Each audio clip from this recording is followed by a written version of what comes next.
Good morning, and thank you for joining us today. I'm here with Cable Hardin, who is the professor of film and animation at SDSU. It may look a little different here. We're not at the Arts Council. Cable has graciously asked us to join him here on the campus in his studio. So thanks for having us. Great. Thank you, Ashley. So part of our community conversations is we're asking the same 5 questions to artists throughout the community. And so our first question today is, what is your job in your profession? My job is professor of film and animation here at the School of Design at South Dakota State University, and I teach courses in film as art, film production, animation and motion graphics, and even a little bit of drawing sometimes. So a little bit of everything, but bottom line is I make movies and teach people how to do that. Okay. So lots of different things here at the university then. Yes. In that whole genre. Yes. What's your background? How did you get into animation? I've always been, and I don't even know if you know this, but I've always made movies since I was very young. Okay.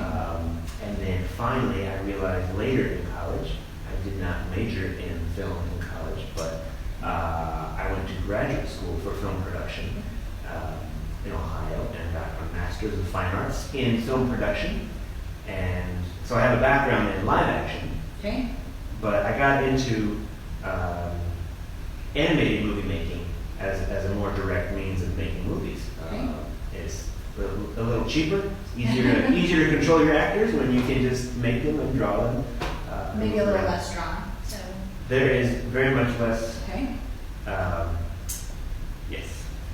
So prior to coming to state, and you guys have been here a while, so 10 plus years. 13. 13. Who's Okay. counting? What were other things that you did that you knew that's what you wanted to do was teach and filming? What's your actual professional background in doing stuff? Well, And still doing. I know you're still doing stuff. Right. So not only do I teach, but I also make my own movies and help others make theirs. So there's always this sort of a glamorous idea of animation and filmmaking, which is not. It's cool to do it, but it's a lot of hard work. There's a lot of grunt work. Years ago, before I started teaching full time, I was doing a lot of part-time video work and freelance animation for local plumbing companies and film festivals and things that I hope no one ever sees. So that's the professional aspect of it early on. But now, in addition to teaching, I would make my own short films and animations. One concept you can see here in the faculty show in Grove Hall, which is coming up. Yeah, it's open now. It's open today. Okay. But there's a preview of that, which involves a couple folks that you know, percussionists and a flutist performing in a reclaimed water tank. Oh yeah, that's right. So the tank sounds. Yes, the tank sounds. So there's an amazing performance in an old water tank, and I was there to help document and sort of make a music video out of that.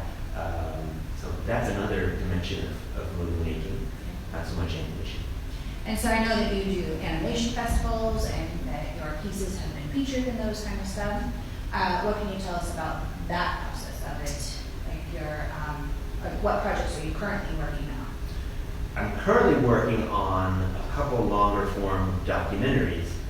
One has an animated element and has to do with contemporary architects. Okay. Another one is straightforward, maybe some illustrated images of a courtroom, a civil rights courtroom case from the 1960s, which is a little bit different for me, but it's been a wonderful process to collaborate with that.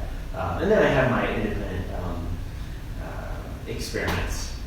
There's some weird stuff here where I just manipulate objects and learn from there, and I don't know if anything will come from that, but it's just part of a broader process. So when you're doing projects or when you were younger, who inspired you? Who did you look at? Who do you still look at to kind of get ideas and stuff like that? Right. I know it's probably a big group or whatever. Not really. Growing up, I was a Star Wars kid. Okay. So like a lot of kids out there. There's a lot of adults as well. folks like me, Yeah. grew up watching those films, and we were inspired to try to emulate what was made. And I even was able to work on sets in some big films Sure. right after grad school. And then I figured, hey, I can make my own movies easier through animation. Okay. So this Lucas and Spielberg and all that were, of course, very, very, very big early inspirations. As far as animation, I was fascinated by Gumby, Okay. which is actually maybe a simpler form of animation than I choose to take. But the process was so apparent when you're a kid and you watch that and you say, oh, that's clay, and that's a toy, and that's something else, and I have those, and You can do that. you could do that. Yeah. And at the time it was this great camera with Right. It's not our fancy icons now that are good for all that kind of stuff. They are. You can do anything with these smartphones. So now there's. I would love to work on a Star Wars film someday, but until I do, there's other more accessible influences that you can look at. I look at Instagram, social media. There's all these great, amazing artists from all over the world. I've been recently looking at some animation studios from Iran, Los Angeles. There's a contemporary animator, Caleb Wood, who lives in northern Minnesota, which Close. I know, it's great. So there's animators everywhere making really cool stuff, and all you have to do is just turn on a device and you can access it. Do you feel like social media and the internet access now has expanded your genre, like of people doing animation, or it's just more accessible now? Yes, both of those things. Definitely. If you're looking for inspiration, it's right there. You don't. No longer do you have to go to, Sundance or some faraway exotic fancy film festival to see that. Although there are 5 film festivals in South Dakota alone where you can see all that different stuff. You can with an audience. If somebody wanted to go into your field of study, what would you say to them? What is the process? Is it school? Is it internships? What would you say they would need to start? School is never a bad investment. Right. Okay. School's never a bad investment. But if you're interested in making films and animated and otherwise, you should watch movies, draw, look at art, read and write. Creative writing's a great place to be engaged with in that process. Animation, just draw. Even if you're into digital animation, there's a lot of drawing. I'm sure there's programs out there for that now. It's not just pen and paper anymore. You are. I was looking for a pen and paper. Oh, okay. I think that's never gonna go away. Sure. But yeah, software. As soon as you learn that software, that's great. Software does change. Okay. So it's those rules of movie making. It's those basics, that cinematic language that's really gonna help you focus your story. But then in animation, there's another approach closer linked to fine arts than there is to movie making, and that's you can walk both sides of that line if you should choose to do so. But draw, practice, work, watch movies, look at art, study music, and that's going to help you create your own world. Yes. Awesome. So when not teaching and animating, and doing all things art, what do you do for fun?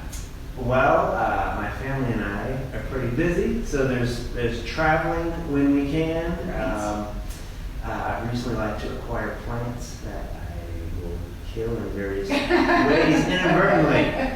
There's a garden in the summer; it's gotten smaller, but family stuff, and there's travel. That's good. And that keeps us Pretty busy. pretty busy. If they want to find more information about you and projects that you're doing, where do they need to go? Oh yes, I have a website. Just cablehardin.com. Easy. If you want to see some news on the stuff I'm working on, and weird stuff that I've done, you can go to the internet. And find it there. Yes. If you want to know more about the School of Design and your classes that you teach here, Right. where do they go? They can go to sdstate.edu. Is there a / School of Design there somewhere? There is. Okay. There is. You can also Google it. Yeah, it's all up there. So Right. if you have any questions for Cable, I'm sure, or about animation or about the university itself, please feel free to email him. I said it out there. And thank you for talking with me today. Of course. Thanks, Ashley. This was great. Yeah. Thanks, guys.